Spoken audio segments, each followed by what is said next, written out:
What's going on, college football fans? Welcome back to the First and Long College Football Show. I'm Marcus, that's Mason. Welcome back. We are going to react, and in some cases, overreact to what we just saw in Week 11 of the college football season. Didn't disappoint, man. We had some top 5 losses. We had some several losses throughout the top 25, and gave everything a nice little shuffle here towards the back quarter of the college football season here in 2024. If you're new to this channel, we hope you'll consider hitting the subscribe button. We've got wall-to-wall Power 4 college football coverage year-round, and it's been a tumultuous season. And in some cases, I've heard it described as weird, kind of bizarre. It's been there's been a lot of parity this year, Mason, and we're seeing big name schools with multiple losses here as we try to get towards the finish line. How you doing, man? Did you enjoy Week 11 of college football as much as I did? As a college football fan, yes, I thought it was very exciting. As a Georgia fan, of course, I'm still licking my wounds, thinking about how Georgia is just not a national championship contender. I've been saying that all year, but this was kind of the nail in the coffin for me for this Georgia program. BYU stays undefeated by the skin of their teeth, end up kicking a field goal with 4 seconds left. I thought that was huge. Another kind of fourth quarter comeback win was Oklahoma beating Missouri with Missouri's second string quarterback going in. I thought that was pretty, Missouri beating Oklahoma. I think I said that wrong, but that was a huge win for the Tigers there. Alabama just rolls LSU. I thought that was a very decided victory and a huge one for them. Indiana stays undefeated.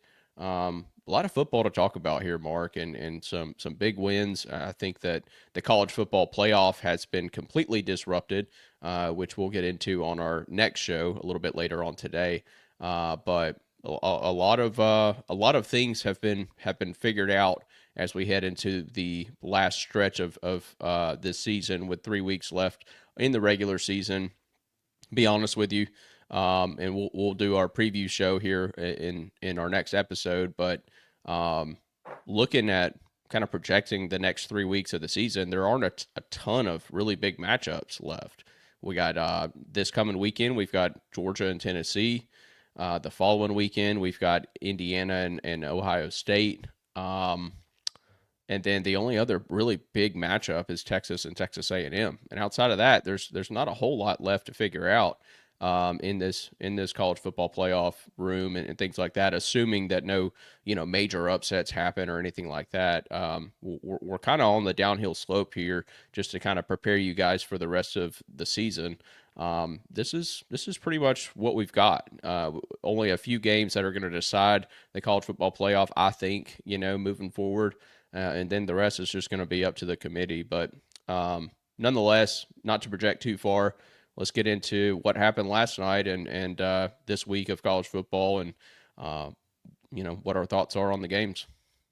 Let's jump into it. You've already touched on it some. The Ole Miss, they flexed their muscles defensively over UGA in that game there in Mississippi. It was kind of a soggy afternoon, right? And I'm not sure that affected the game a whole lot or anything. Not as much as actually I thought it might have.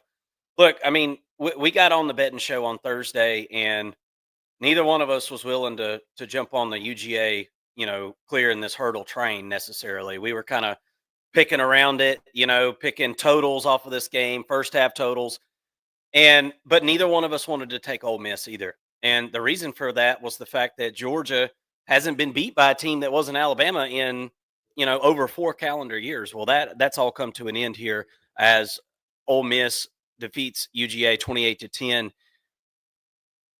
Look, I want to give Ole Miss their flowers first before we kind of talk about what I know is inevitably going to be talked about with UGA. This is the best Ole Miss defense that we've seen in a long, long time. Okay. They're number 1 in the country in sacks, and it's not a fluke. It's not a situation, Ole Miss started the season off with a really lackluster schedule, man. I mean, it just was not very good. And So it was really hard to get a sense of how good this team really was. Yes, they were dominating teams that, that were not very good. And then they kind of come into their I guess back to reality with their schedule and SEC schedule and kind of dropped a couple games. And I think everybody kind of let their guard down a little bit on Ole Miss. And I'm not saying Georgia did. I'm just saying as fans in general, after seeing Ole Miss lose to Kentucky and and drop another game there. So lost to LSU there at LSU. Georgia was not able to block this defensive front for Ole Miss, and that's really what boiled down. That's what this game boiled down to. I thought the Georgia defense did what they were supposed to do in this football game. Ole Miss was still successful passing the football, especially in the intermediate game. Um, and I thought I thought Ole Miss did a really good job of just not making a mistake as they were kind of picking through their progressions, picking apart, some of the zone schemes that we were seeing from Georgia, especially early in the football game. But with a final score of 28-10, we talked about in our breakdown as well, possibly first person to 30 wins this game, and that was essentially what it was. But Georgia got nowhere close to 30, and in for that reason, it wasn't a football game. So this offensive line for UGA is subpar, and they're not average. I don't think. I think they're a little below average with the group that was on the field last night. Now, maybe if everybody's healthy, everybody's where they're supposed to be. Maybe it's a little bit different story, Mason. But that's ifs and buts or candies and nuts. What's the old saying? I don't. It doesn't matter. That's hearsay. That's conjecture. That doesn't matter. This team is where it's at right now, and the offense is just flat out disappointing. And that's not even to mention all the drops. I mean, I know everybody watched that football game this past Saturday afternoon, and you saw the graphic that popped on the screen. Georgia, out of 133 teams, is the worst team in the country as far as drops after this football game. And I don't know who you attribute that to because it's not one player that's dropping all of those. Obviously, close to 30 drops so far this season for this UGA offense, and I don't know. I don't know exactly what to make of that, Mason. I said earlier this season I felt like UGA, needed to kind of reassess their wide receivers coach situation, maybe a little bit. I don't know, but UGA's got some recruits coming in, so I seriously doubt that would happen. It was not a good display for UGA, and you got to tip your cap to Ole Miss, who obviously came out ready to play, had a better game plan. We've seen time and time again Georgia come out from halftime and be able to assert some dominance. That wasn't the case in this game either. So, with all that being said, well, I mean, I know our takes were a lot the same. We watched this game together. Um, just not very impressive performance overall from the offense. But specifically the offensive line really, really had a hard time. And Carson Beck, I thought, did better protecting the football. We can kind of look at the glass half full in that aspect. I mean, the one interception, I mean, that was a tip pass. I mean, I don't know what that's been an issue all year. There's been tons of tip passes this year, but that wasn't exactly. I thought Carson did a better job reading the defense a little bit this week, but there was no time for long developing routes as the offensive line just could not hold those guys off. Yeah, I think that we've seen this trend in college football all season where we're seeing really good defensive play by a lot of teams, in particular on the defensive lines. We're seeing really good pass rushes come into form. And what offensive line do you look at right now and say, oh, that's a really good offensive line?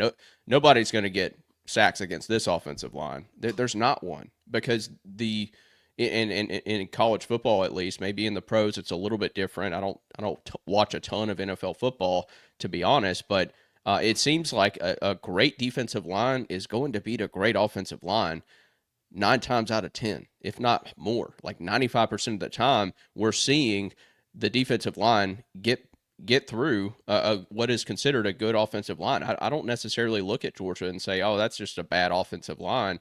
I haven't seen that, but this was the best defensive line they faced all year. It's littered with NFL talent all the way up and down that defensive line, from the ones to the twos. There's a ton of NFL talent on that D line. We're seeing the fruits of the labor from the offseason for Ole Miss come to fruition. And they're a tough team now moving forward. I think you have to look at this defense and say, okay, how do we scheme against a great defensive line? Well, Ole Miss just showed you how to do that. It's a lot of slant passes. It's a lot of really quick game, quick game throws and things like that to get your quarterback just enough time to get that football out, and having good wide receivers that get open certainly helps as well. I think that Ole Miss has better wide receivers than Georgia, so Georgia wasn't able to do that as effectively. A lot of Georgia's throws, I think, in the game plan for Mike Bobo and the Georgia team coming into this game was to be conservative with Carson Beck and make sure that he does not turn the football over. Well, good job. You did that, except most of your passes were behind the line of scrimmage, it seemed like. And, nobody was really getting open downfield. Carson Beck was getting to his third and fourth progression, which tells me 1 and 2 weren't open. So what's really the issue here? Is it Carson Beck, or is it the wide receivers who are dropping passes and not getting open? I think it's the latter. Not saying Carson Beck played a perfect game in this one. Not saying he's played well all season long. You can blame the conditions of this game and the weather, but Ole Miss was playing in the same conditions, right? Their wide receivers were getting open, Georgia's weren't. And their pass rush was way more effective than Georgia's was. I thought that Georgia had a really clear edge on their defensive line going up against an Ole Miss offensive line that has been terrible all year long. But we saw Lane Kiffin and Ole Miss out-scheme the Georgia pass rush and the Georgia defense, and that was, to me, the difference in this football game.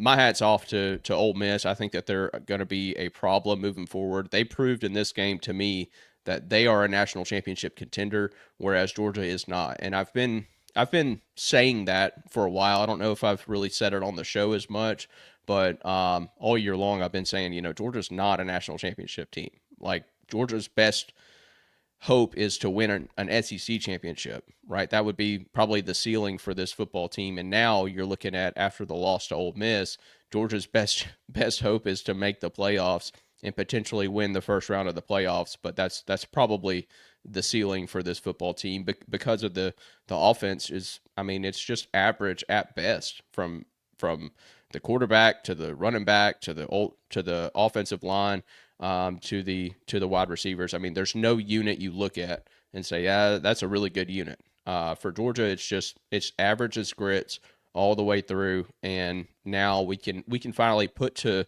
bed or put to rest this idea that Georgia's going to win a national championship. It's just not going to happen, not with this team. Their best chance is to make a playoff at this point, and not even host. I don't even think they have a shot at hosting anymore. So that's kind of where we're at for Georgia right now. It's kind of a tough little slide here from 23 to 24. Yeah, absolutely. But with all that being said, and I agree with everything you're saying about the offense, we've seen them have good moments, and we've seen them have the worst moments that they've had all year, and that was this past weekend. So with us seeing what the floor is, which is pretty low, and us seeing what the ceiling is, which I still think is pretty high, we'll see. They're one of the most inconsistent teams in college football this year, Mason, and they've got one of the hardest schedules in college football. So if Georgia can beat Tennessee this week, which that's a big if. I'm not at all saying that I think Georgia will beat Tennessee, because Tennessee's going to bring a lot of the things to the table that Ole Miss did. Right? They're going to bring a lot of that defensive line. We'll have to see how James Pierce is health-wise, things like that. We'll kind of talk about that in a minute as we continue to react to Week 11 here. But if Georgia ends up somehow beating Tennessee this coming up week, which they've got them at home, they've got to win over 2 top 10 teams in that instance, and they've got losses to 2 top 10 teams. So, this college football playoff and this 12 team that we've got going on, it's how far you go is going to have some kind of dependency upon what side of the bracket you end up in. And I don't know where this puts Georgia. I have no idea. I don't claim to know that, but whoever gets put in that one side of the bracket, they're going to have a path, because look, with Georgia, as bad as they are offensively, who could they not beat in the Big 12? I mean, I'm not saying they beat every single one of them 10 times out of 10, but they could beat any of those teams or the ACC. It's possible. They could beat any of those. So my thing is, with this new 12-team college football playoff, I've had to tell myself multiple times this year, you can only overreact so much because now here Georgia sits with 2 losses, and you can't hardly kill these teams this year. Now, like I said, Georgia's got a big matchup coming up, and we're going to talk about that Tuesday. So make sure that you're subscribed and come and hang out with us on the live show Tuesday as we discuss Tennessee on the road at UGA. That's going to be a game that just has a ton of effect, a ripple effect across college football, and Yeah. could affect a national championship, man, somehow. I mean, that we're getting close to the college football playoff, and these games can throw people into different sides of the brackets and stuff. And I'm telling you, and we're not all used to this 12 team. And so we may get into this week and somebody lose, and it throws them into an easier bracket than that they otherwise would have been in. You know what I'm Mhm. saying? And then they end up going farther in the playoff because they lost that one game. Well, this is a Yeah. different world that we're all going to have to kind of discover together. So make sure you're hanging out with us this week because we got lots of stuff coming out pretty Hey, much every day. just a couple more things on Georgia that I forgot to mention. So, first of all, one of my takeaways was that Georgia now, if you look at their season, right, and what their entire body of work, now you look at this year and you say, okay, the anomaly was not the Kentucky game. The anomaly was not the loss to Alabama. Really, the anomaly in this season and the outlier of this season for Georgia is the win against Texas. That was the game where Georgia played up or played outside of what they've put on film for the rest of the season. So how do you kind of weigh that moving forward? A win against Tennessee obviously goes a long way. And then another thing I was thinking about with Georgia playing the way that they are, um, with Georgia getting this home game against Tennessee, which is the biggest home game of their season by far. Um, does Georgia go blackout this week? I mean, do we see Kirby saying, "Hey, we might need a little bit of extra juice for this game. I don't think we match up well against this Tennessee team." We've seen Kirby kind of bring out the the black uniforms when they need a little bit extra motivation, a little bit extra spike. Maybe this is a case where Kirby kind of breaks glass and uses that, because I think if you look at Georgia, you just have to say, hey, we're not probably as good as Tennessee at this point. Even when you look at what they do defensively, I think Tennessee's still an offense that's kind of struggling. But defensively, I feel like Tennessee is a better team than Georgia right now. So maybe you get a little extra motivation in this football game and bring out the black jerseys, and also they're going to have a slew of recruits at this game. They'd love to see a blackout atmosphere. I'm wondering if Kirby doesn't press that button at some point early this week and call for the fans to really show up and show out and affect this football game, because the playoffs are now on the line. Every game is a playoff for Georgia and Tennessee. Whoever wins that football game, I think, has a clear path to the college football playoff. So it would be interesting. I'd love to see it as a fan, but I know Kirby is very particular about the black jerseys. Yes, he is. Yes, he is. Yeah, that game carries a lot of weight for sure. All right, let's run through the rest of these. We've got some other big games that we got to talk about. Georgia Tech runs all over Miami, Mason. I mean, my goodness, over 270 yards rushing in this football game. Everybody talked all week last week about what the recipe would have to be for Georgia Tech to be able to get this win over Miami, and it was possess the football. And Georgia Tech just went out there and executed the hell out of that game plan. Possessed the ball for about 10 more minutes than Miami in this game. As I said, ran for 270 something yards. And obviously that means the clock was running pretty much the whole time. And the more you watch this game, the more you realize the chances that Miami was going to get were just less and less every time Georgia Tech got the football. They were able to just nuke the clock out, and that Miami defense, it finally bit Miami in the butt this year. I didn't predict Georgia Tech to win this game or anything like that, but we looked at this line during the week and we were like, wow, Vegas knows something that we don't. Well, it was something that we actually did know, Mason, and that's the fact that Georgia Tech has got a good offensive line. And if you don't show up ready to run stop, then they're just going to keep running, man. I mean, that Yeah. offensive line, they got an offensive lineman head coach, and his personality has rubbed off on this team. And that is the strength of this team. It was last year as well. And Georgia Tech puts that to good use and runs the football. Haynes King plays sporadically in this game. Georgia Tech barely even threw the ball. I mean, I think they had 11 completions or something like that, if I'm not mistaken. It was like 100 yards. So it was all the running game, and it was exactly what Georgia Tech needed to put away Cam Ward. They make Cam Ward fumble with less than 2 minutes left at the end of that game, jump on top of it, and that's ball game. Miami wasn't able to outscore their way to a victory this time, and therefore they ended up collecting a loss here as Georgia Tech wins it 28-23. This doesn't necessarily kick Miami out of any kind of running for the ACC or anything like that, but it certainly puts their backs against the wall as they're headed towards December and more than likely headed towards an ACC championship game. I'm thinking against Pitt. Not Pitt. Good Lord. Sorry, I lost you there for a minute. But yeah, so maybe a game between Miami and SMU for the ACC championship game. I was really impressed with Georgia Tech in this football game, though, to be able to run the ball as effectively as they did without Jamal Haynes. He only had 3 carries and then goes out with an injury. Now he was effective in those 3 carries, namely because of a 65-yard long touchdown run, but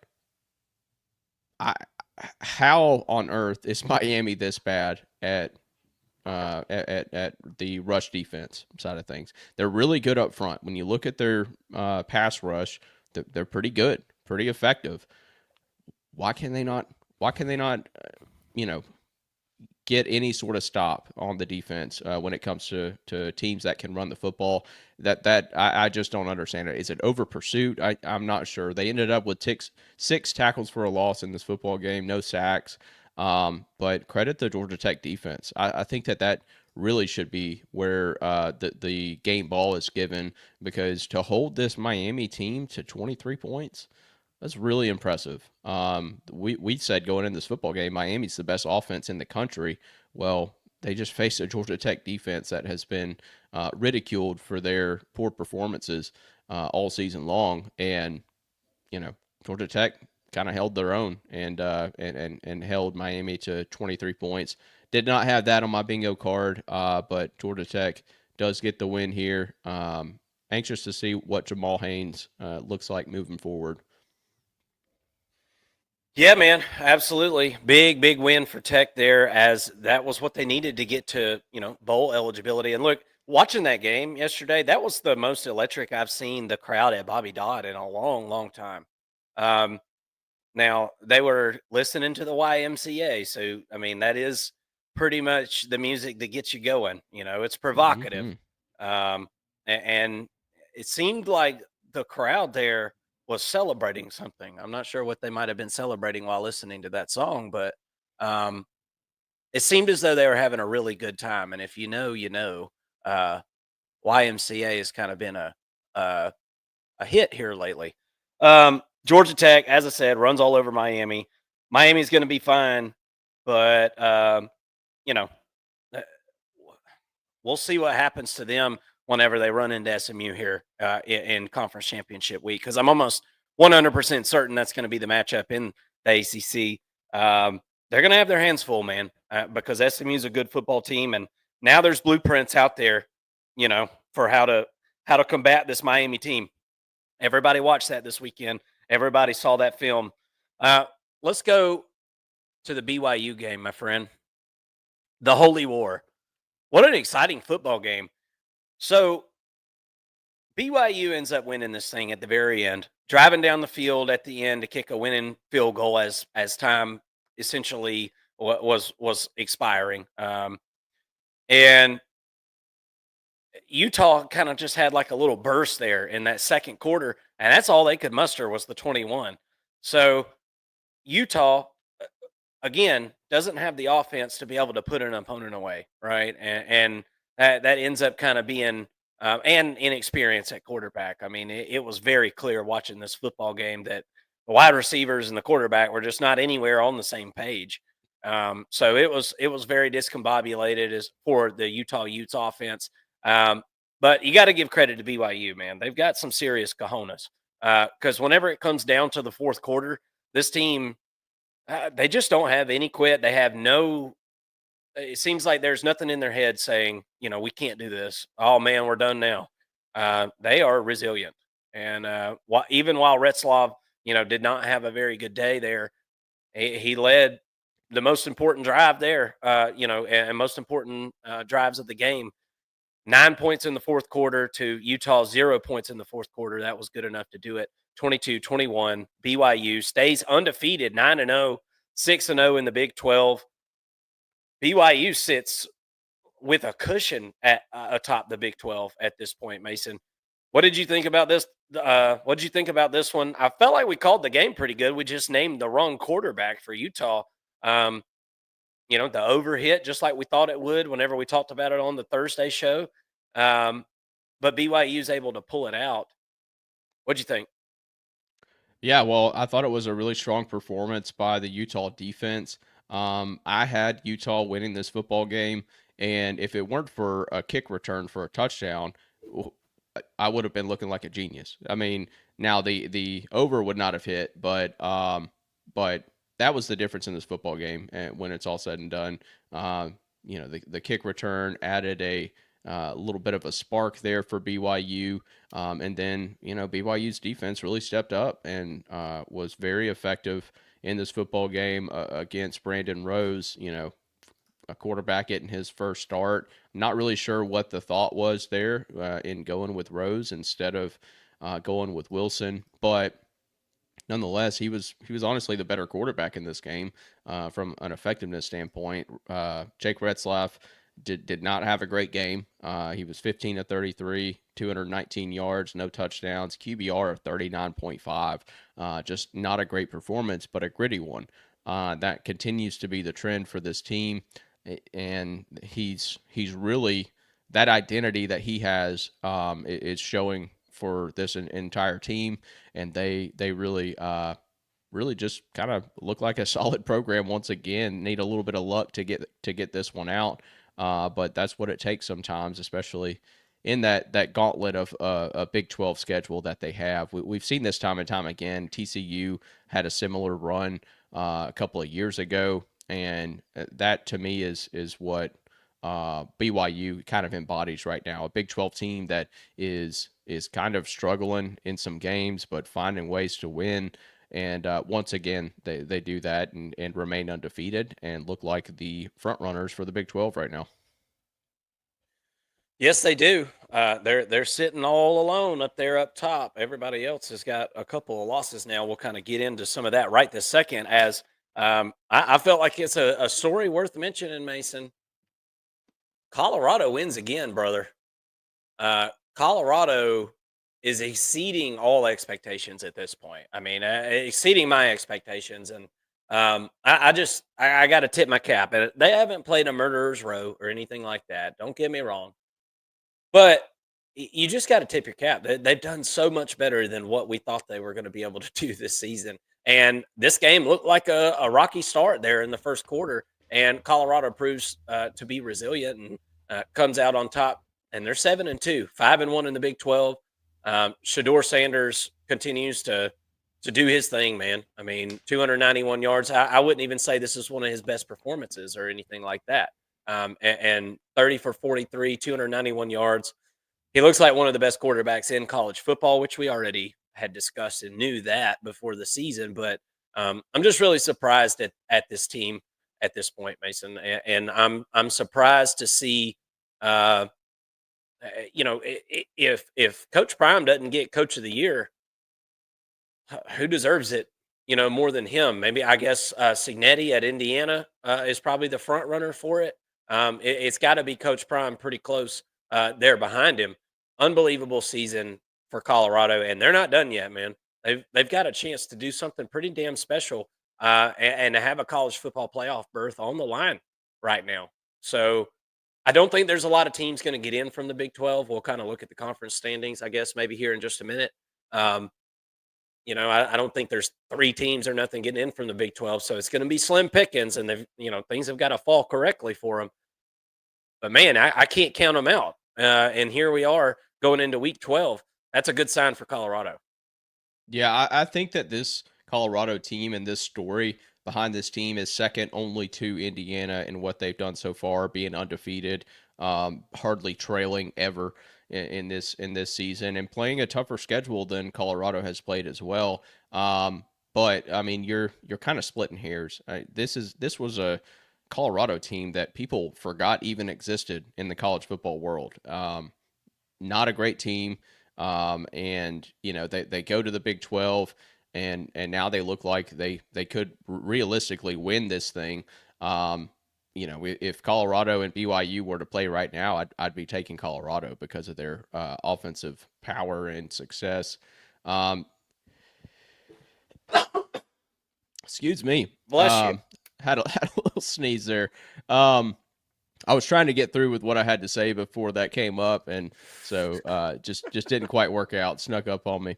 But yeah, to beat Texas Tech at Texas Tech with those flying tortillas coming at you, that was pretty impressive.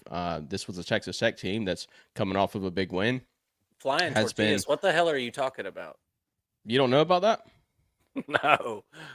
In Lubbock, they throw tortillas on the field. That's what they do. That's their thing.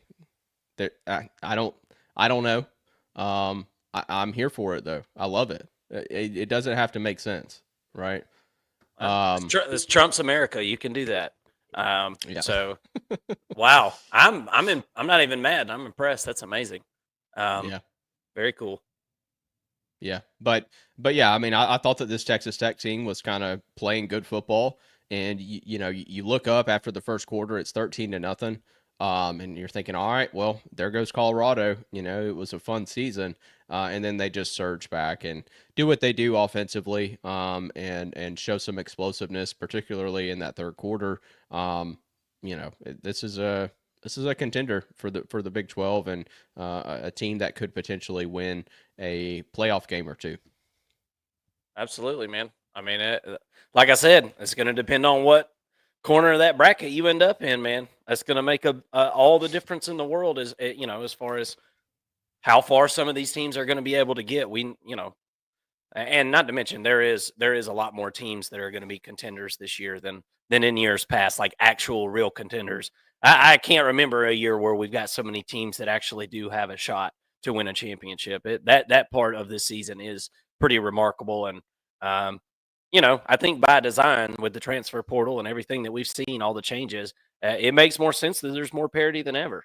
All right, look, we can kind of cruise through a few of these, and then I want to kind of stop at the Indiana one. We're going to talk Indiana here in just a second, but Oregon cruises to another victory. We got to mention the nation's best team and most elite and most dominant team in the country, and that's the Oregon Ducks. That continues to be the case. Oregon wins 39-18 over Maryland as Dylan Gabriel breaks FBS record for touchdowns accounted for. So congratulations to Dylan Gabriel.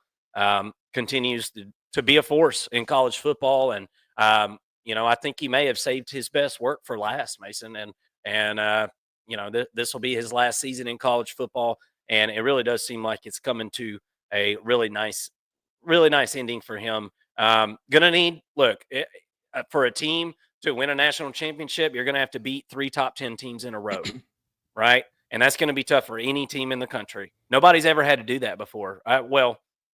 Okay, somebody's probably had to do that before, but that would have to include the regular season, conference championships, and then championship.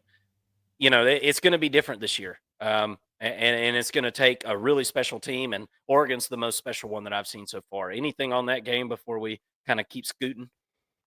Well, I thought it was pretty impressive that Dylan Gabriel throws for only 183 yards, 3 touchdowns. QBR was 66.1.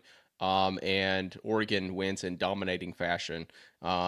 Another outstanding sort of play from the game was Jordan Birch taking a direct snap on a fake punt and going 36 yards, looking like a running back out there at 6'6", 290 pounds. I thought the big guy could move, showed a little wiggle there, juked a defender out. I thought that was pretty impressive, but only 180 yards on the ground, including that 36-yard run for the Oregon offense. So to me, I thought it was very efficient for them to get 39 points. Well, really 32 points for the offense, because they did have a scoop and score. But on 363 yards total offense, I thought it was pretty efficient for them on offense. And then defensively, they did pretty much all you can expect them to do. Maryland's kind of a sneaky good offense, I think, this year. Not many people are paying attention to the Terrapins, but you know, I thought this was a opportunity for Oregon to beat a team that comes over and you know, had pretty high hopes of keeping this one close, and they weren't able to do that. So Oregon, to me, like you said, number one team in the country for a reason. They look like the only elite team in college football right now, still standing. And look, I mean, they're right now they're my national championship, you know, pick right for right now at least. Yeah, I mean, I don't know really how you'd. I guess you could point out a couple other teams and maybe say so. There's your Big Ten conference uh, standings. Look, you got a knot right up here up top, and then starting with Iowa, you kind of work your way down, and it's you know, the middle of the conference. I feel like you'd be hard pressed to figure out who's, you know, who's who. Purdue's definitely the worst team, I think. Maryland right there with them, but you know, it's a fight there in the middle, and then you've got your teams up top that are going to leave their footprint on this college football playoff. I don't think there's any doubt about it.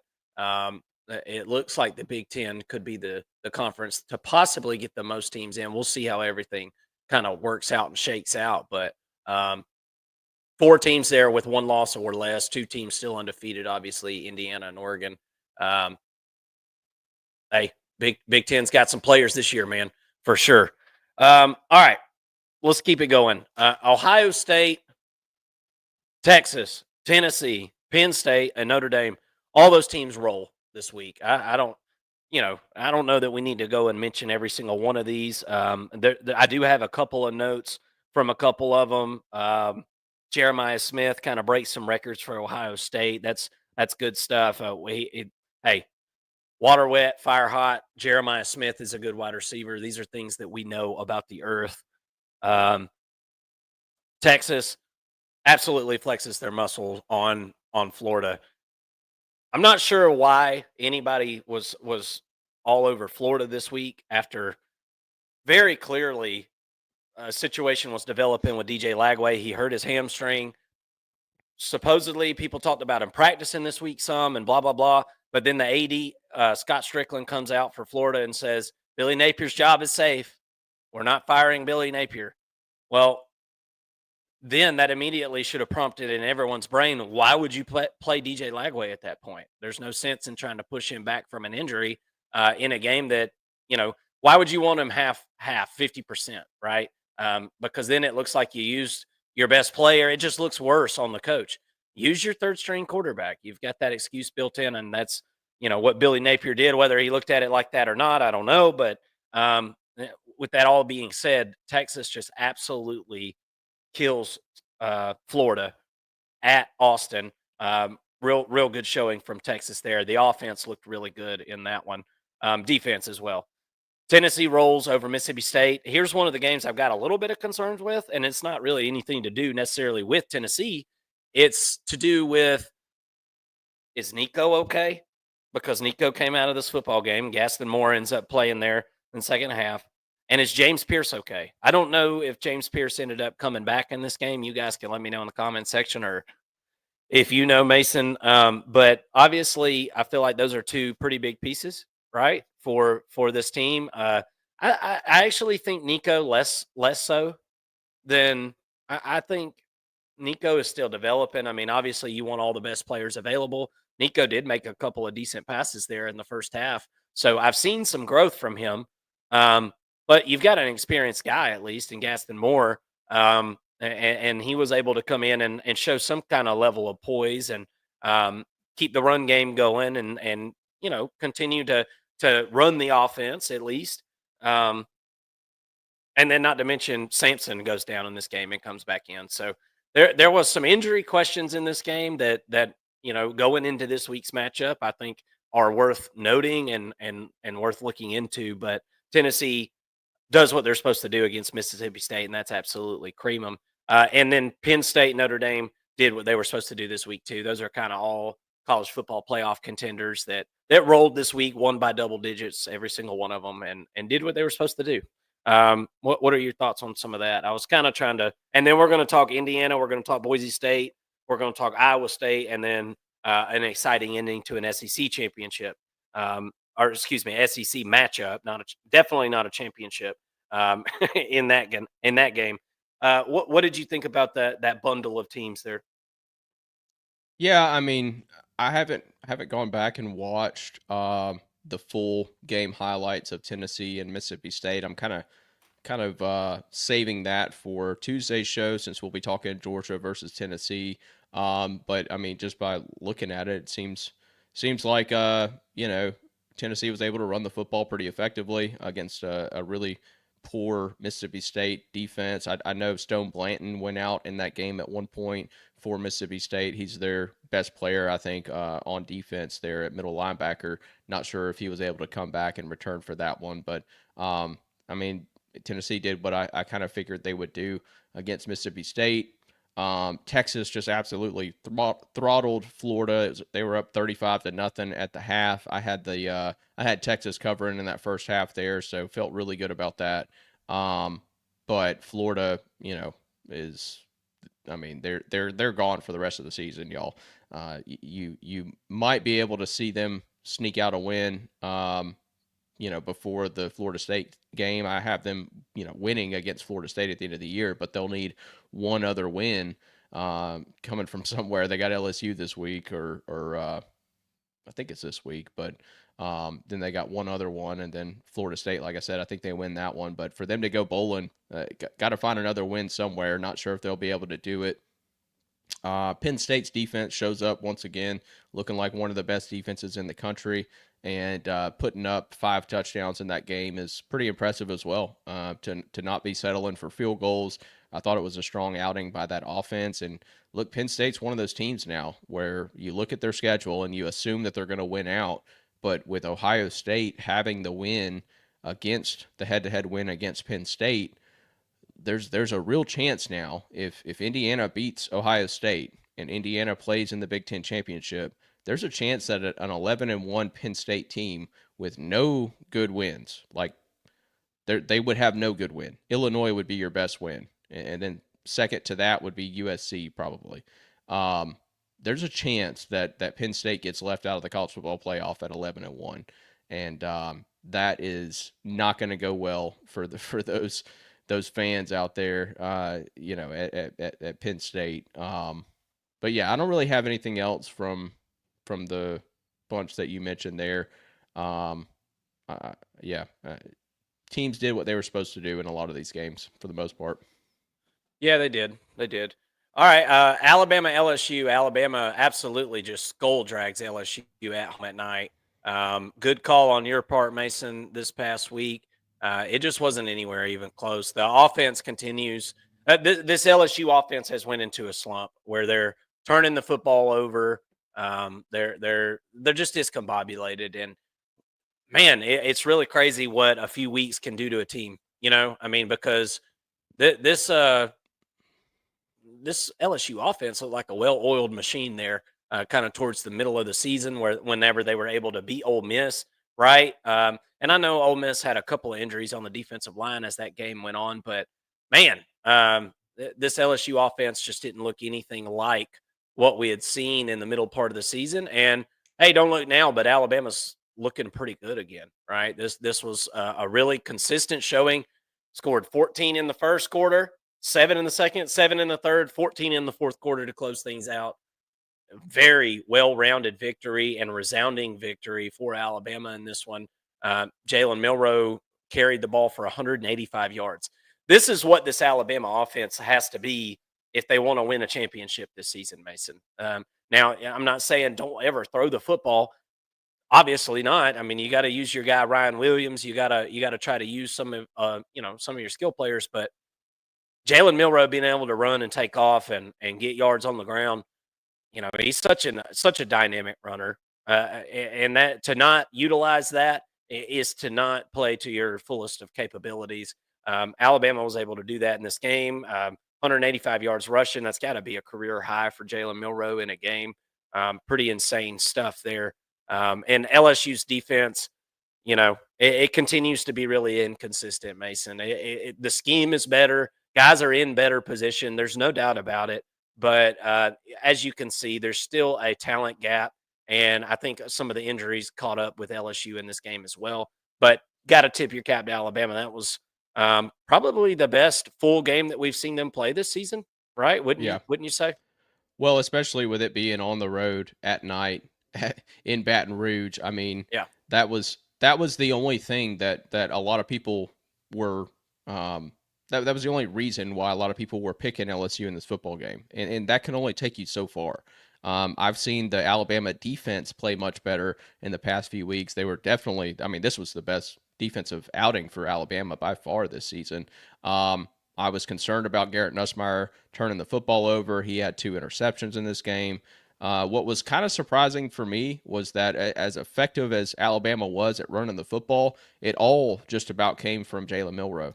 Still not getting the backs involved. A little bit of concern there for me in this offense, but we've seen time and time again that when Kalen DeBoer has a bye week going into a big game, his team responds and gets up for that. There was a bye week going into the Georgia game. They came out, put up 28 points unanswered against Georgia, and then kind of do a similar little showing of that there this week. The offense really got rolling early. They sustained that throughout the football game, and the defense really showed up against a tough, what I would consider to be a tough LSU offense. Seems to be sliding right now, but a strong outing by the Tide, and definitely, I mean, Alabama looks like a national championship contender at this point with how they're playing football right now. Yeah, absolutely. Absolutely. Let's talk Indiana for just a second here, Mason. This was an interesting game this past weekend. Indiana starts off in the first half. Everything looks run of the mill, right? Other than the fact that Michigan did score first. And we joked around. We were watching, this game together, and we joked around. We said, oh, Indiana, second time this year they went down. They're down 3-0, and we were just joking around. And here comes Indiana, 17-3 halftime, and then the offense just went completely cold in the second half. And the number one thing that kind of stood out to me was the fact that the run game just wasn't great. Very very much stonewalled there in the second half, trying to run the football. I had some stats written down right here. Only ran for 40 yards on 28 carries in this game, did Indiana. And that's somewhat, I mean, you don't expect to run for your 100% rushing efficiency against Michigan. I think this is a pretty decent defense, but at the same time, it was the first time that we've seen a little bit of a chink in the armor for Indiana. And that's really remarkable to say because, I mean, we're going into week 12 here. So everybody in the country other than Indiana had played a bad game this season at some point, literally everyone. So I'm going to give some grace to Indiana here in this situation. As going into halftime, this thing seemed like it was in hand. If you look at the win probability, it never swung in Michigan's favor, not even 1% in this football game. So it was in hand somewhat, and then Indiana is able to drive down the field in the fourth quarter, kick a field goal, ice things, and they escape. They're 10-0, and I still have just as much faith in Indiana as I did going into this football game. My thoughts don't really change on this team. What was your thoughts on this one, Mason? Defense continues to look good. I mean, you can never ever complain about 15 points allowed, right? So right. The defense continues to look good.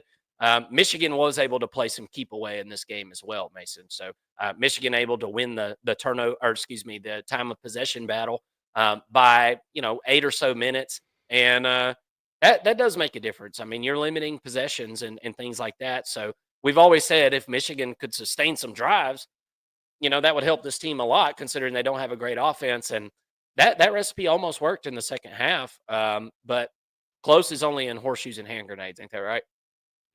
Yeah, that's right. And this was a classic trap game, I think, for Indiana. You've got Ohio State next on your schedule. You get a bye week. Everybody's kind of looking forward to taking a little bit of a break, taking some time off, getting healthy. And you're facing a Michigan team, which, let's face it, even though they're not playing as good a football as Indiana, when you look at their roster and their personnel, they have better players from a recruiting standpoint than Indiana does.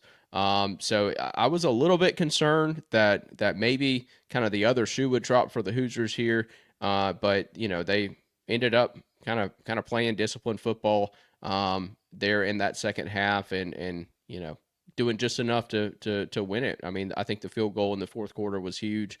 Kind of gave them a little bit of momentum, a little bit of a breather there, and yeah, and Indiana comes out winning. They don't cover, which is like the first time all year I feel like they haven't covered a spread, but Yeah. nonetheless, look, they still to me look like the favorite in the Big Ten right now, outside of Oregon. Excuse me. Yeah. Yeah. Absolutely. And we'll see when that game gets here, right? If we can get to that point where we see Indiana and Oregon matching up there at Lucas Oil Stadium, that would be very exciting. And I think Indiana is a team that could certainly compete for a Big Ten championship this season, which is just remarkable to say. Again, you got to tip your cap to Kurt Signetti. He's done an unbelievable job. He's got to be in first place for Coach of the Year at this point. And we'll see how things kind of turn out as Indiana's going to be going into a bye week now, and they're going to be getting ready for Ohio State. How about a perfectly timed bye week for an undefeated Indiana team? We'll see how that works out as they'll be going to the shoe after that. Boise State holds off Nevada 28-21. Ashton Genty, he's able to hit his mark, right? Over 200 yards. That's kind of just the average, just the old no big deal 200-yard rushing day for Ashton Genty and 3 touchdowns to go along with it. And this one was a little close for comfort, right? I mean, a little bit. You go tied up at halftime, and then Boise State comes out and scores in the third, scores in the fourth. So a little close for comfort, but I don't think this Boise State team. I don't know if close wins are a great metric to measure this team by. To be honest with you, Mason, because they're not like overly. They don't just blow you away in like one aspect or the other. Obviously, Ashton Genty is one of a kind, but other than that, this is a multifaceted team and a complementary football team. Them not blowing out Nevada here, I don't think was the most surprising thing in the world. This is a solid football team, and they're sitting in a really really good spot. Here coming here to the end of the season, need to be playing their best ball as the season ends here. What did you have you had a chance to check this one out? First of all, there's a lot of football going on yesterday, so this wasn't one that was exactly on our slate, huh? Yeah, I did have it on one of the screens there, but was kind of paying attention to it. It seems like what really kept this game close was the turnovers for Boise State. Maddox Madsen ended up with an interception. Ashton Genty lost the football at one point. They had another couple of fumbles that they were able to get, but luckily they were able to recover two of those two fumbles from Nevada, 2 of their 3 fumbles. So it's kind of a wash there, I guess, when it's all said and done in the turnover margin. But nonetheless, it seemed like Boise fumbled, and it just kind of stalled their offense for the most part. They just turned the ball over. Ashton Genty still cleared 200 yards on the ground. I thought Maddox Madsen did some good things with his legs as well. Boise State, as good as they've been all season long, this isn't some just absolute elite team that's gonna cover every spread and all this stuff. That's not really the style of football that they play. But I think that they're a really good team, and still my team that outside of the Power Four that's going to make the college football playoff. Nothing changed for me based off of that performance. Yep, absolutely. Iowa State, they fall to Kansas, so that's a couple weeks in a row here that we've seen Iowa State stub their toe. Looks like they're kind of coming back to reality. And look, don't look now. We've got a matchup we're going to talk about later today that involves Kansas because they'll be going on the road and playing BYU this upcoming week here in Week 12. But Kansas over their last 3 games has played some pretty decent football, and that's really the first time that we've been able to say that all season. Kansas was a team in the preseason that you and I, Mason, felt like they would have more. They would have been more involved in the Big 12 race, and that hasn't been the case. But like I said, they were narrowly defeated by Kansas State, and the other 2 games of the last 3 that they played, they've scored over 40 points. So that's more of what we thought from this Kansas team. They're not great defensively. And that continues to be, an issue. As you can see, 36 points scored by Iowa State in this one. But really good running back, quarterback. As long as he's not turning the ball over, he can be very dynamic in Jalen Daniels.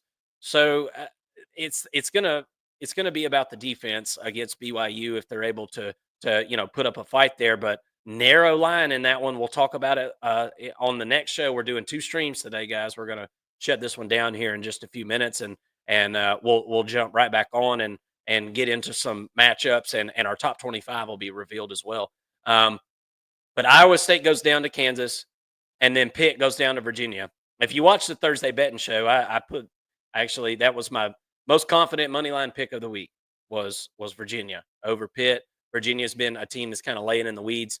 They're able to disrupt what was a really good Pitt season, still is a good Pitt season, right? Let's be real. 7-2 is still really good, but with this loss now, I'm not so sure that Pitt can win another game this season, though. So it is going to kind of leave a sour taste in the mouth of the Pitt Panthers fans, I do believe, coming to the end of this schedule because they've got a bit of a gauntlet, and the Virginia game was supposed to be their easiest one left, I do believe. So anyway, with those 2, that knocks out a couple of one-loss teams that were in the college football playoff rankings. No more. Pitt's not anymore. We'll have to see where Iowa State lands in our top 25 on the next video here. What'd you think about those? And then I'm also we kind of skipped over South Carolina, Vandy, so we'll kind of backtrack to that one. What did you think about these 2? Well, I thought for the Kansas and Iowa State game, it really came down to the run game. Devin Neal got going, had over 100 yards on the ground. Jalen Daniels, 68 yards on the ground. Highshaw had a pretty good little outing there, averaging 4.7 yards per carry. And they get 3 touchdowns on the ground. Devin Neal is a future NFL back, in my opinion. And they kind of leaned on him in this football game, and that was the difference. I think that the offensive identity may be shifting a little bit for this Kansas team, where they're trying to take some of that load off of Jalen Daniels. He had just 24 attempts in this game, which isn't a low number or anything like that. But when we were assessing this offense going into the season, I definitely thought that Jalen Daniels would be sort of the catalyst for this team, and now it seems like they're really getting behind Devin Neal and running behind him a pretty good bit and doing it effectively. And then on the flip side, Iowa State just really didn't have an answer on the ground. Carson Hansen only had 8 carries. Sama had 5 carries. Rocco Becht 8 carries. And they only ended up with 78 yards on the ground. To me, when you look at 78 yards rushing versus 237 yards rushing, that can spell disaster for a game, and that is really exactly what happened here. Iowa State did a lot in the fourth quarter to make it look close, but this game was pretty much over in the first half. Iowa State's not really a team that can come back down 3 scores in the first half. That's just not how they're built. And kudos to Kansas for having a strong offensive performance. Yeah, absolutely. Yeah, and like I said, it comes in the nick of time to make at least some things interesting here at the end of the season. Because, like I said, Kansas has stuck out to me the last 3 weeks. So, and now Vegas seems to be, uh, they seem to be interested in Kansas as BYU is only like I want to say a 3-point favorite, something like that. We're like I said, we're going to get into that matchup here shortly, and could easily be a trap spot. You know what I'm saying for BYU? Maybe not trap spot, but a letdown spot. I guess is kind of what I meant to say there. Um, let's talk about South Carolina, Vanderbilt. South Carolina is able to defeat Vanderbilt 28-7.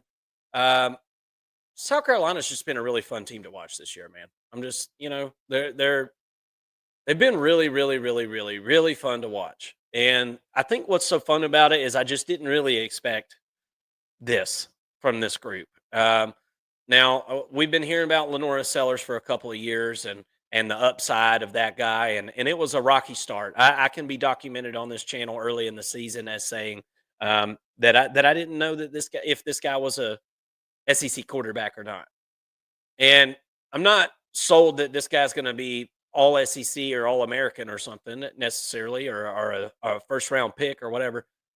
But he does have the makings to be a good quarterback, Mason. And this offense, yeah, I think, is overperforming at this point in the season. Right? I would have said the opposite of that at the beginning of the season. It really is. Some teams are showers, and they show up in the first part of the season, and they just take off out of the chute. You know what I mean? And then some teams are growers, and that's South Carolina, because they've kind of really grown into their identity over the last 12 weeks of this college football season. This was a good win here. I liked South Carolina in this game, but not by 21. Just a really, really good showing again by the South Carolina defense, who, I mean, you could argue that this is one of the best defenses in the country. It's certainly top 10. I am just tickled pink that South Carolina was able to get those players in there this season, and it's a nice mix of veteran dudes and young dudes. Maybe this is something that's a little more sustainable for South Carolina. As I said, with the younger guys mixed in here, you're starting to install a little bit of a winning culture at South Carolina through this season, I feel like, and maybe you can carry that into next season as well. But look, I'm not done watching South Carolina for the year. Watch out, Clemson. South Carolina's coming with a full head of steam towards the end of the season, I feel like. Yeah, it's kind of a shame, that South Carolina couldn't get one more win over LSU, Ole Miss, or Alabama. Couldn't find a way to just win one of those, Yeah. because with the way they're playing football right now, they would, with 2 losses, I would have them in the college football playoff.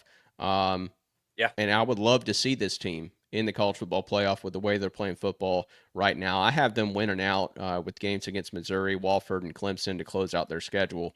And That's a good year.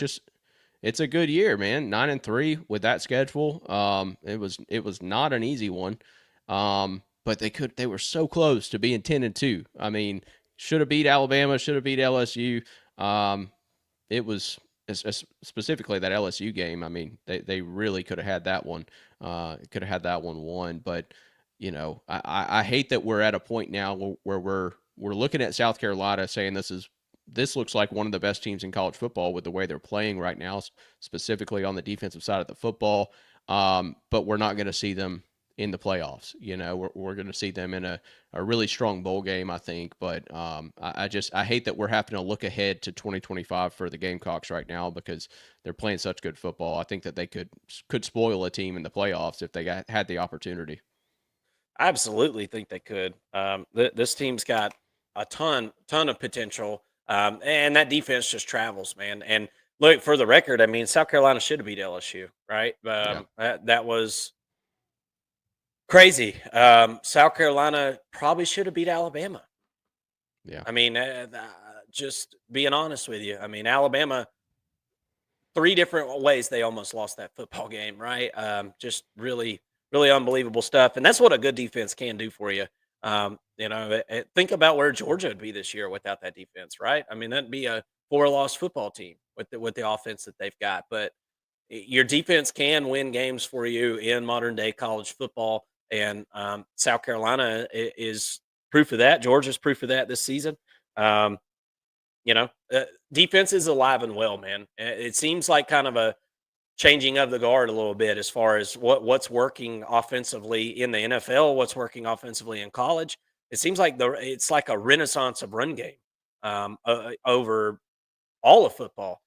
So it's I like it. I like it. It's more football like to me, and I'm here for it.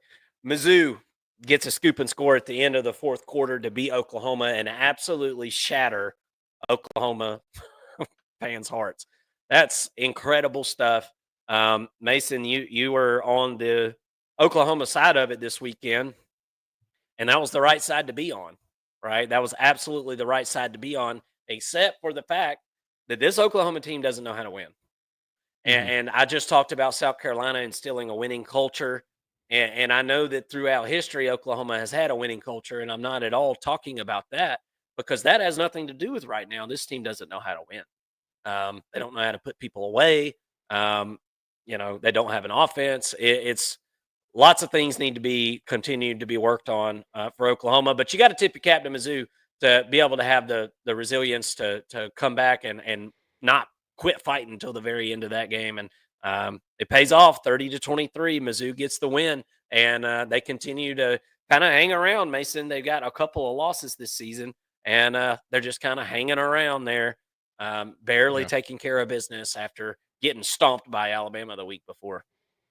Yeah, I felt really good about this game and my pick for Oklahoma to win this football game and cover all the way up until the scoop and score. I mean, but what it really came down to, Oklahoma has the football near midfield.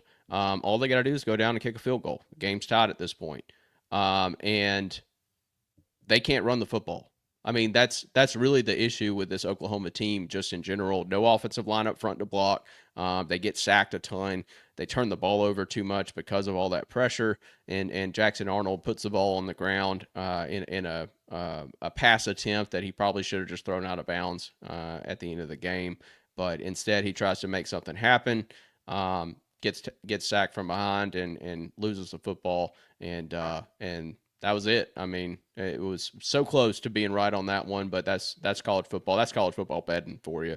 You can be right all day long, but at the end of the day, sometimes these players have different ideas about how these games should go, and it seemed like Missouri just kind of willed themselves to a win in the fourth quarter there. Yeah, absolutely, guys. That's it for the overreaction show, and what we're gonna do, we're just gonna start another stream, all right, and we're going to go through some of our smaller matchups for the week.